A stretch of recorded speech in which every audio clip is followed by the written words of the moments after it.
Welcome back dear students to institute of dental sciences. Dear students, आज हम mandibular major connectors पर बात करेंगे। और अगर आप हमारे चैनल पर नए हैं तो जल्दी से चैनल को सब्सक्राइब करें, साथ ही बेल के आइकन को प्रेस करें ताकि हमारी हर अपडेट आप तक पहुंच जाए। तो बिना टाइम वेस्ट किए अपना लेक्चर स्टार्ट करते हैं। मैंडिबुलर मेजर कनेक्टर्स की रिक्वायरमेंट्स, उसकी डेफिनेशन, कास्ट पार्शियल डेंचर में कौन कौन सी चीज़ें आती हैं, और मेजर कनेक्टर्स की चाहे वो मैंडिबुलर हैं या मैक्सिलरी हैं, इनकी रिक्वायरमेंट्स क्या हैं, वो हम इससे पहले वाले लेक्चर में पार्ट 1 के अंदर डिस्क्राइब कर चुके हैं। अगर आपने अभी तक वो नहीं देखा तो लिंक डिस्क्रिप्शन में है, आप वहाँ से जाके इसको विजिट कर सकते हैं। मैंडिबुलर मेजर कनेक्टर्स की अगर हम बात करें तो हमारे पास जो है ये मुख्तलिफ टाइप्स में आते हैं। हमारे पास लिंगुअल बार में आते हैं, लिंगुओ प्लेट में आते हैं, डबल लिंगुअल बार में आते हैं और लेबियल बार में आते हैं। तो सबसे पहले हम बात करते हैं लिंगुअल बार की कि लिंगुअल बार क्या चीज़ है। लिंगुअल बार की अगर हम बात करें तो ये मोस्ट कॉमनली यूज्ड है और ये एमसीक्यूज़ के हवाले से भी है। एमसीक्यूज़ के हवाले से भी इम्पॉर्टेंट पॉइंट है कि मोस्ट कॉमनली यूज्ड जो है हमारे पास मैंडिबुलर मेजर कनेक्टर कौन सा है, वो लिंगुअल बार है आपके पास। अगर हम इसकी शेप की बात करें तो शेप आपको नज़र आ रही होगी flat on the tissue side पर ये फ्लैट होता है। Convex tear drop on the tongue side, 1/2 pear shape with thin edge toward teeth. ठीक है, अगर शेप की बात करें तो टिश्यू की सरफेस जो होगी वो बिल्कुल फ्लैट होगी और बाकी जो आपका टंग की साइड वाला हिस्सा होगा वो या कन्वेक्स होगा यानी टेयर ड्रॉप की साइड पर होगा। ठीक है, जिस तरह टेयर ड्रॉप की शक्ल होती है ना, सेम उसी तरह का होता है। साइज़ की अगर हम बात करें तो अक्लूजो जंजाइवल विड्थ जो है वो 4 to 6 mm है और थिकनेस की अगर हम बात करें लिंगुअल बार की तो 1.5 to 2 mm है। ठीक है, एमसीक्यूज़ के हवाले से अगर आपको अक्लूजो जंजाइवल विड्थ का पता करते हैं तो आपने बताना है 4 से 6 mm, और थिकनेस के बारे में अगर वो पूछता है तो फिर आपने बताना है 1.5 से 2 मिलीमीटर। ठीक है, उसके बाद इसकी कुछ जो है हमारे पास फंक्शंस हैं, एडवांटेजेस हैं, इंडिकेशंस हैं, वो हम इस पर बात करते हैं। जो लिंगुअल बार होता है, याद रखिएगा, सिंपल वर्डिंग के अंदर मैं पहले आपको बता देता हूँ कि अगर हमारे पास जिंजाइवल मार्जिन से लेकर फ्लोर ऑफ द माउथ तक अवेलेबल जो स्पेस होगी वो 8 mm तक होगी तो फिर हम लिंगुअल बार देंगे। ठीक है, फिर हम क्या देंगे, लिंगुअल बार देंगे। अगर उसके अलावा हमारे पास मैंडिबल टोराई आ जाता है तो इस केस में हम लेबियल बार देंगे, वो आगे जाके हम गुफ्तगू करने वाले हैं। याद रखिएगा, जो लिंगुअल बार मेजर कनेक्टर होते हैं इनकी प्लेसमेंट क्या होती है, इनकी लोकेशन क्या होती है, जिंजाइवल मार्जिन से 4 mm इन्फीरियर होना चाहिए। अगर फर्दर पॉसिबल हो तो फर्दर भी आपने इसको इन्फीरियर रखना है जिंजाइवल मार्जिन से। ठीक है, इसकी वर्टिकल हाइट कितनी होनी चाहिए, 4 mm। इसकी वर्टिकल हाइट भी कम से कम 4 मिलीमीटर तक होनी चाहिए। The vertical height of a finished lingual bar, जो आपके पास फिनिश्ड लिंगुअल बार होगा उसकी जो वर्टिकल हाइट होगी वो भी should be at least 4 mm for strength and rigidity. अब वही पॉइंट जो मैंने आपको बताया एमसीक्यूज के हवाले से भी बहुत इंपॉर्टेंट है। If less than 8 millimetre exists between the gingival margins and floor of the mouth, अगर आपके पास जो स्पेस है, स्पेस की यहाँ पे बात कर रहा है कि अगर आपके पास जो एग्जिस्ट स्पेस होती है जिंजाइवल मार्जिन से लेकर movable floor of the mouth तक, अगर वो 8 mm से कम है तो फिर आप जो है इसको क्या देंगे, लिंगो प्लेट देंगे। ठीक है, उसमें फिर हम लिंगो प्लेट का इस्तेमाल कर सकते हैं। कन्फ्यूजन पॉइंट है लेकिन इसको आपने जहन में रखना है। अगर 8 mm पूरी आपके पास हाइट है तो फिर उसमें हम क्या देते हैं, लिंगुअल बार देते हैं। अगर आपके पास 8 mm से कम है या स्पेस इससे भी बहुत लेस है तो फिर आप कौन सा देंगे, लिंगुअल प्लेट देंगे। ठीक है, अच्छा, सिंपल टू फैब्रिकेट इसके एडवांटेज में आता है कि ये सिंपल टू फैब्रिकेट है। इंडिकेशन की अगर हम बात करें तो तमाम के तमाम tooth supported removable partial dentures जो होते हैं उनमें भी इसको इंडिकेट किया जाता है, unless there is insufficient space between the marginal gingiva and floor of the mouth. ठीक है, अगर हमारे पास मिनिमल टूथ कंटेक्ट होगा तो इससे प्लैक की अकामुलेशन भी कम होती है, यानी कि अगर इसका दांत के साथ जो आपका टूथ कंटेक्ट है वो कम से कम होगा तो इसमें प्लैक की अकामुलेशन भी बहुत कम होगी। इफ़ नॉट डिज़ाइन प्रॉपरली, अब इसकी डिसएडवांटेज बता रहा है कि अगर इसको आप सही तरीके से डिज़ाइन नहीं करेंगे तो इसका जो फ्रेमवर्क होगा वो बहुत वीक होगा और फ्लेक्सिबल होगा। ठीक है, अब इसी की एक मॉडिफाइड फॉर्म है जिसको हम सबलिंगुअल बार कहते हैं। ठीक है, एक हमारे पास अभी हमने गुफ्तगू की लिंगुअल बार पर, दूसरी हमारे पास है इसी की modification form sublingual bar. A modification of the lingual bar wherein the placement is inferior and posterior to the usual placement of the lingual bar. अच्छा, ये जो हमारे पास सबलिंगुअल बार होता है ना, ये लिंगुअल बार की मॉडिफिकेशन फॉर्म है, मॉडिफाइड फॉर्म है। अब इसकी प्लेसमेंट क्या है, इसकी पोजीशन क्या है, जहाँ पर हम अपना लिंगुअल बार रखते हैं ना, ठीक है, उसके इन्फीरियर और पोस्टीरियर पर ये आता है, सबलिंगुअल बार रखा जाता है। Lying over and parallel to the anterior floor of the mouth, और जो हमारे पास anterior floor of the mouth होता है उसके जो है लाइंग ओवर किया जाता है और पैरेलल रखा जाता है, ठीक है। और उसके बाद इंडिकेशन क्या है इसकी, सबलिंगुअल बार की इंडिकेशन अगर आती है तो फिर आपने इसमें बताना है इट कैन बी सब्सटीट्यूटेड, ये जो है किस चीज़ का मुतबादिल है, लिंगुअल प्लेट का। हम उसमें जो है लिंगुअल प्लेट देंगे तो उसका जो है सब्स्टिट्यूट, अगर हम लिंगुअल प्लेट नहीं देना चाहते तो फिर हम उसमें सबलिंगुअल बार देते हैं। शर्त क्या है, if the lingual frenum does not interfere, अगर आपका लिंगुअल फ्रेनम इंटरफेयर नहीं करता, does not interfere or in the presence of an anterior lingual undercut, या फिर आपके पास एंटीरियर लिंगुअल अंडरकट मौजूद है, फिर भी हम उस केस में क्या देते हैं, सबलिंगुअल बार देते हैं। That would require the considerable blockout for the conventional lingual bar, ठीक है। कंट्राइंडिकेशन क्या है, जहाँ पर आपका लिंगुअल टोराई होगा वहाँ पर हम इसको नहीं देंगे, जहाँ पर हाई लिंगुअल फ्रीनल अटैचमेंट होगी वहाँ पर भी हम सबलिंगुअल बार को नहीं देते। और उसके अलावा जो है अगर ये फ्लोर ऑफ द माउथ की एलिवेशंस के साथ इंटरफेयर करता है फंक्शनल मोमेंट के दौरान, तो तब भी हम सबलिंगुअल बार को नहीं देते, ठीक है। अब हमारे पास है लिंगुअल प्लेट, साथ पिक्चर्स भी ऐड हैं, आप देखते जाएं, इससे आपका कंसेप्ट जो है वो क्लियर होगा। अब लिंगुअल प्लेट की अगर हम बात करें तो लिंगुअल प्लेट जो है ये लिंगुअल बार के साथ इसमें दो चीज़ें मौजूद होती हैं, याद रखिएगा, ये पहली लाइन एमसीक्यूज के लिए बहुत इंपॉर्टेंट है। लिंगुअल प्लेट जो होता है ये हमारे पास एक लिंगुअल बार होता है, ठीक है, और साथ इसके एक एक्सटेंशन लगाई गई होती है, ठीक है। और वो एक्सटेंशन किसके ऊपर होती है, एंटीरियर टीथ के सिंगुला के ऊपर। याद रखिएगा ये जो लिंगुअल प्लेट होता है ये आपके सिंगुलम पर लाई करता है, ठीक है। और ये हम वहाँ पर देते हैं जहाँ पर हमारे पास 8 mm से कम स्पेस हो, ठीक है। यानी कि जंजाइवल मार्जिन से लेकर और हमारा जो movable floor of the mouth है वहाँ तक का जो डिस्टेंस है, अगर वो 8 mm से कम है तो हम लिंगुअल प्लेट देंगे, ठीक है। अगर 8 mm तक पूरी है, उसमें किसी किस्म की कोई स्पेस के अंदर कमी बेशी नहीं है, तो फिर हम लिंगुअल बार देंगे, ठीक है।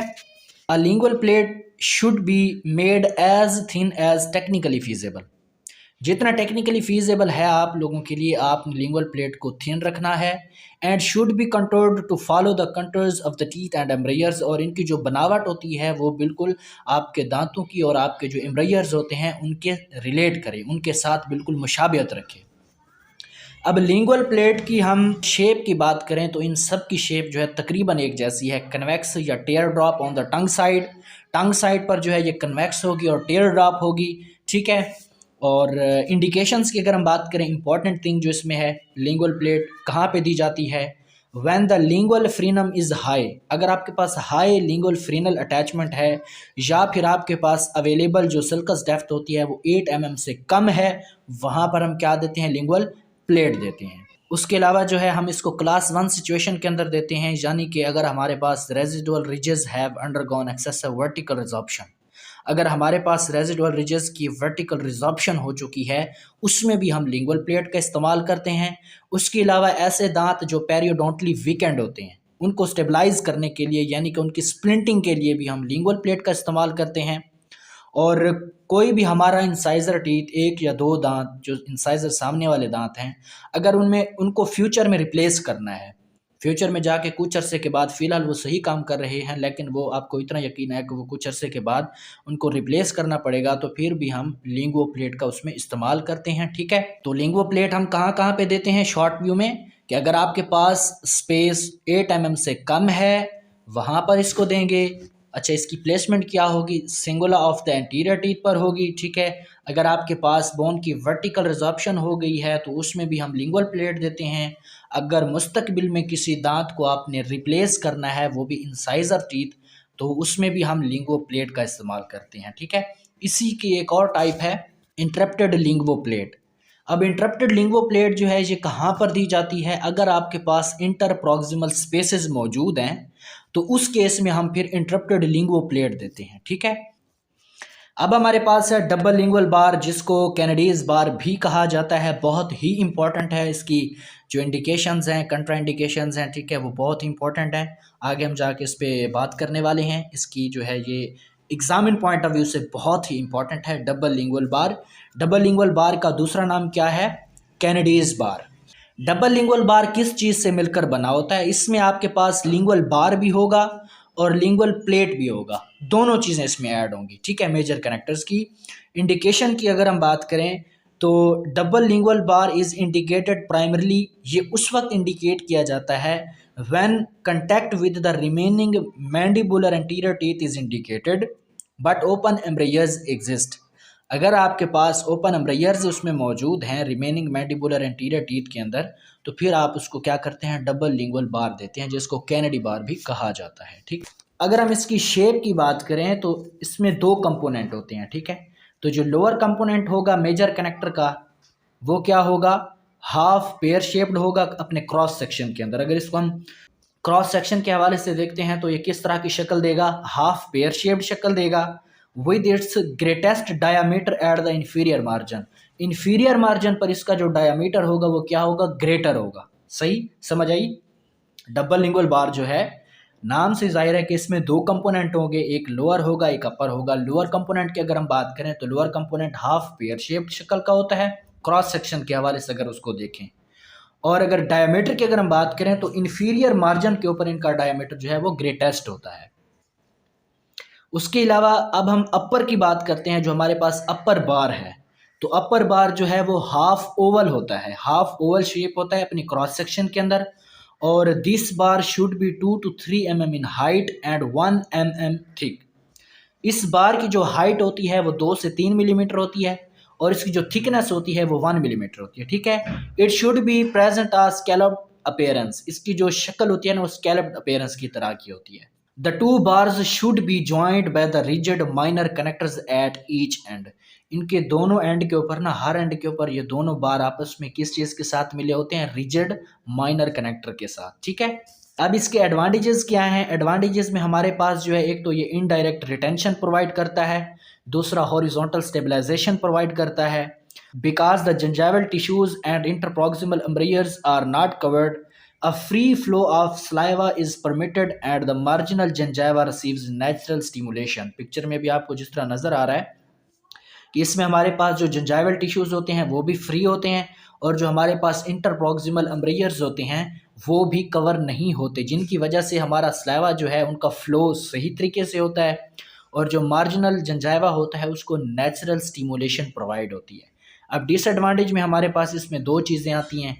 डेब्रिस की कामुलेशन हो जाती है और ज़ुबान के साथ जो है ना ये डिस्कम्फर्ट होता है, ठीक है। बार बार इस पर ज़ुबान लगती है तो उसको इरिटेट करता है।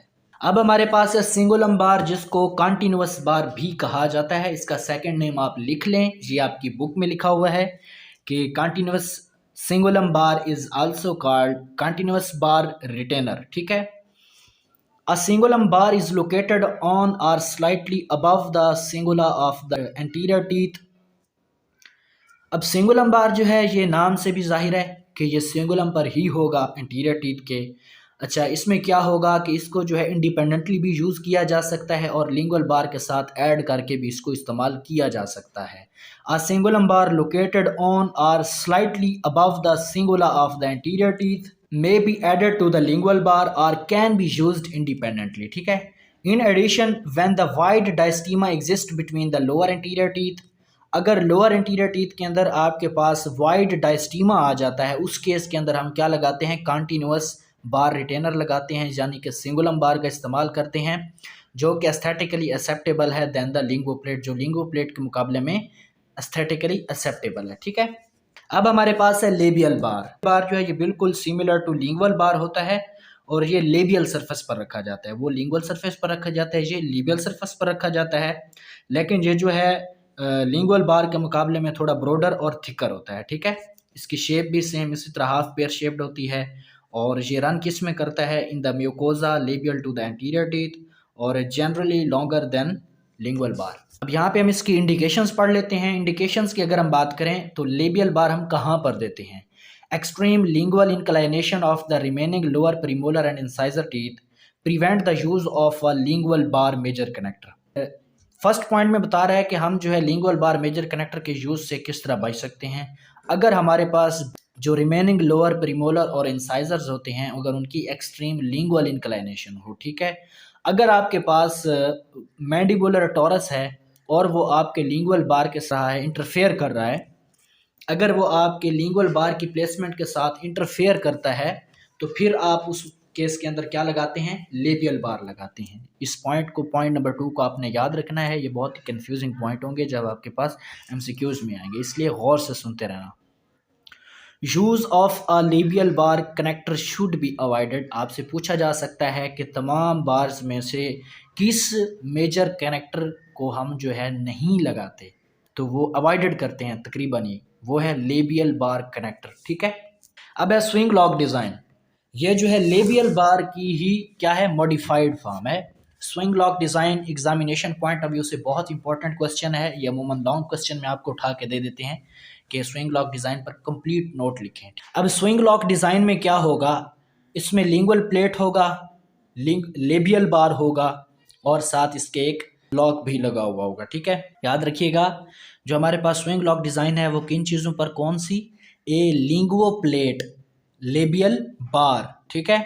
लिंगुओ प्लेट और लिंगुअल बार के ऊपर नहीं भूल जाना आपने, इस चीज़ को लाजमी याद रखना है कि स्विंग लॉक इन 3 चीज़ों से मिलकर बना है, linguo plate plus labial bar plus lock या हिंज जॉइंट, ठीक है। Support is provided by the multiple rests on the remaining natural teeth. अब इसको सपोर्ट किस तरह से प्रोवाइड की जाती है, जो हमारे पास रिमेनिंग नेचुरल टीथ होते हैं उन पर रेस्ट्स लगाकर, मल्टीपल रेस्ट्स लगाकर उससे क्या किया जाता है, सपोर्ट प्रोवाइड किया जाता है। ये एमसीक्यूज के हवाले से बहुत इंपॉर्टेंट हैं और शॉर्ट क्वेश्चन के हवाले से भी आपसे पूछा जा सकता है कि स्विंग लॉक डिज़ाइन के अंदर हम सपोर्ट, स्टेबलाइजेशन, रिटेंशन और ये सारी चीज़ें किस किस के थ्रू जो हम ले सकते हैं। तो याद रखिएगा सपोर्ट आप मल्टीपल रेस्ट से लेते हैं, stabilization and reciprocation are provided by the linguo plate, ठीक है। जो लिंगुओ प्लेट होगी वो आपको स्टेबलाइजेशन और रेसिप्रोकेशन प्रोवाइड करेगी। That contacts the remaining natural teeth and are supplemented by the labial bar with the retentive struts. और रिटेंशन किससे आती है, retention is provided by a bar type, ठीक है, of the retentive clasp with the arms projecting from the labial or buccal bar। यानी कि simple लफ्जों में retention आप किससे लेते हैं, लेबियल बार से लेते हैं, ठीक है। अब उसकी इंडिकेशंस क्या हैं, इंडिकेशंस की अगर हम बात करें तो अगर आपके पास की अबटमेंट की मिसिंग है या आपके जो दांतों का कंटर है वो अनफेवरेबल है या आपके सॉफ्ट टिश्यूज़ का जो कंटर है वो अनफेवरेबल है या आपके दांतों की जो प्रोग्नोसिस है वो क्वेश्चनेबल है, तो उसमें फिर हम क्या करते हैं, स्विंग लॉक डिज़ाइन देते हैं। कंट्रा इंडिकेशन क्या है कि पुअर ओरल हाइजीन और lack of motivation for the plaque control by the patients. ऐसे पेशेंट्स जिनके अंदर ओरल हाइजीन के मेंटेनेंस बहुत पुअर है या फिर जो है उनके अंदर प्लेक कंट्रोल जो है वो भी पुअर है, यानी कि वो प्लेक कंट्रोल नहीं कर सकते, अपना ओरल हाइजीन मेंटेन नहीं रख सकते, तो उसमें फिर हम इसको जो है अवॉइड करते हैं। प्रेजेंस ऑफ शेलो बक्कल और लेबियल वेस्टिब्यूल और अ हाई फ्रीनल अटैचमेंट। अगर आपके पास हाई फ्रीनल अटैचमेंट है तो फिर भी आप इसको नहीं देंगे। अगर आपके पास जो है क्या है, शेलो बक्कल या लेबियल वेस्टिब्यूल है तो उस केस में भी आप इसको नहीं देते। आगे इसके कुछ जो है एग्ज़ाम ओरिएंटेड क्वेश्चंस हैं जो आपसे पूछे जा सकते हैं एग्ज़ाम में। लॉन्ग क्वेश्चंस की अगर हम बात करें तो इसमें मेजर कनेक्टर्स की डेफिनेशन पूछी जा सकती है और मैक्सिलरी और मैंडिबुलर मेजर कनेक्टर्स को डिटेल के साथ जो है वो क्लासीफाई के लिए भी कहा जा सकता है। और मैंडिबुलर मेजर कनेक्टर्स आज हमने पढ़े हैं, मैक्सिलरी मेजर कनेक्टर्स मैं ऑलरेडी अपलोड कर चुका हूँ, अगर आपने लेक्चर नहीं देखा तो वहाँ जाकर देख सकते हैं। शॉर्ट क्वेश्चन में रिक्वायरमेंट्स इसकी आ सकती हैं, लिंगुअल बार आ सकता है, लिंगुअल प्लेट आ सकता है, स्विंग लॉक डिज़ाइन आ सकता है और factors determining the choice of mandibular major connectors.